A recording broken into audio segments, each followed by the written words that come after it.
The festival, I think, personally, I'm working at the festival since 2014. And what I notice most is that each year the festival is growing. Growing in terms of international reputation, that people more and more wants to come.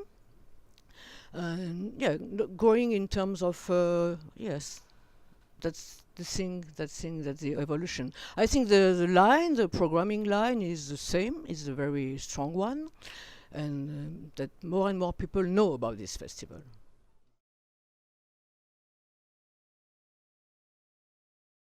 No, I think we have a very curious and wide audience, very large. I don't know. What do you think? I've been working with Doclisboa since a year after Agnès, 2015. And I think for me, I see it again partially as the interest in Doclisboa itself, interest being paid attention to Lisbon as well, resulting in things like this year our international competition now is exclusively composed of world and international premieres, which is a new direction for us from this year's programme, and I think is a sign of both the filmmaking community being excited to premiere their films here, us being able to give people in Lisbon the first time to see films before anyone else in the world. And also it's exciting for us. I think we sometimes see our roles almost being like midwives or something to bring films into being, and that people are coming to us with their films for the first time. It's very exciting. But I was always attracted to Doclisboa, working with it, because of how specific its program is. And I think that's something, a language of cinema that we've been developing over the last few years. It's getting stronger and stronger, I would say.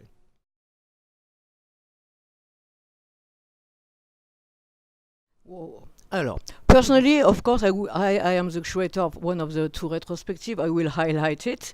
So there is a retrospective of a Colombian filmmaker called Luis Ospina, who is very, very well known in Latin America, but not a little bit in Europe by cinephiles, but not that well known.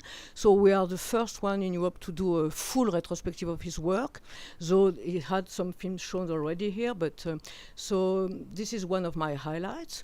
And like Justin, I think the other highlight is like the international competition this year is mostly composed with world premiere. So people will be able to discover really films for the first time. And for me, I think I'd encourage people to look through our program and see how it's structured. There are very different lines of argument between the different sections. We have the international competition that we've been discussing, which I'm very proud to have been working on this year, and I think it's one of our strongest additions in the last few years. But we also have a program called Riscos, or New Visions, that's more experimental approaches to cinema. And of course the Portuguese competition too, which this year is equally strong, featuring films by Lisbon favourites like Salomé Lamas, Filipe César, are also featured there, and we're bringing those films again to the country for the first time. Beyond that, there's also the section Terra e Lua, which Agnès works closely with as well, and also Heartbeat. Heartbeat, films about the arts, music, the visual arts and performing arts, featuring films such as...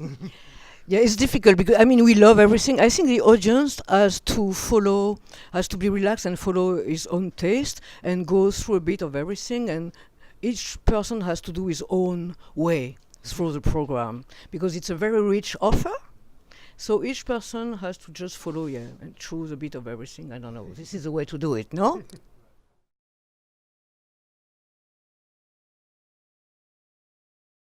That's right. For the last few years, we've been developing a filmmaking lab, actually, with projects in different stage of development that come to the festival here to be tutored either in our writing stage or post-production, various other stages of development. That's another element of the kind of discourse of film that we have here, another way that we help films be born a little bit by helping them work through their ideas at their time of production.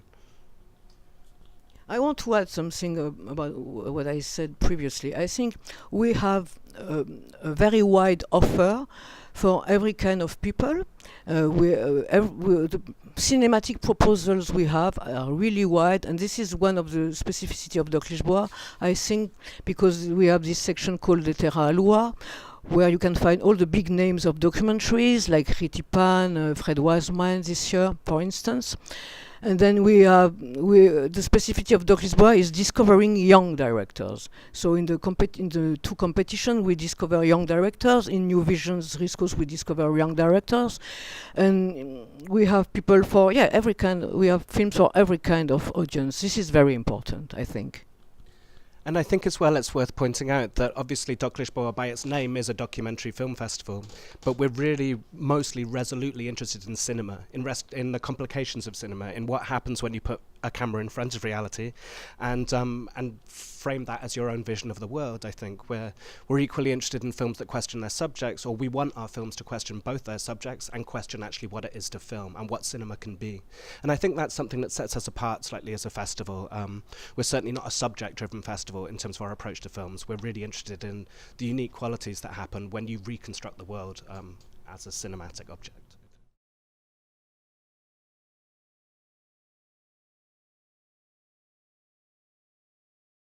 The position is very simple.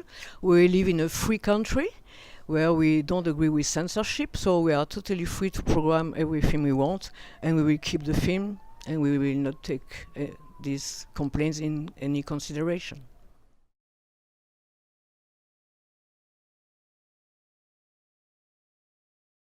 For me, I think one of the things that's always attracted me to documentary is really, I think it has a quite unique position as a site of experimentation. I think it's perhaps a cliche to say, but we could also almost treat any film that ever happens, fiction, whether representing itself as fiction or factual, as a document of what happens in front of a camera. And I'm very interested in the way documentary is perhaps more transparent about that, about the artifice of what it is to reconstruct something. And I think these days that's made the documentary space a very, very fertile one for experimentation. We also see more visual artists being interested in this idea.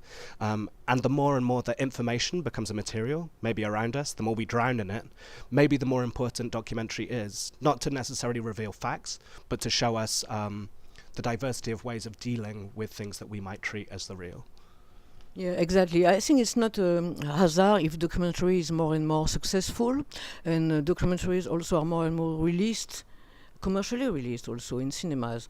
And in all festivals there are more and more documentaries. I think it's also because the filmmakers, we are living in a very tough world, and this is a language that filmmakers like to deal with, to think the world, no?